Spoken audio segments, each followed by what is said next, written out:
Ownership matters. It gives people a say in the things they care about. Being an owner in a business, for example, gives people motivation and a stake in its success.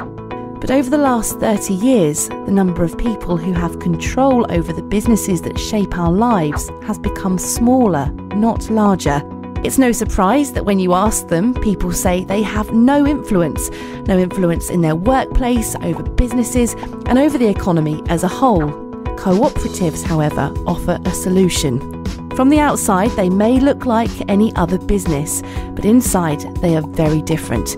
They're owned and controlled together by the people closest to the business: employees, customers, residents, suppliers, not distant shareholders.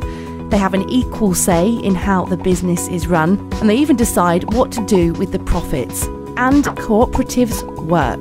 There are nearly 7,000 independent co-ops in the UK. They're found in every sector, from high street retailers to farmer-controlled businesses, cooperative pubs and credit unions. Some of our most famous brands come from cooperatives, from champagne and parmesan to Lurpak butter and Bird's Eye peas. Even Barcelona Football Club is a co-op owned by its fans. Co-ops contribute £37 billion each year to the British economy and boost UK productivity, innovation and entrepreneurship.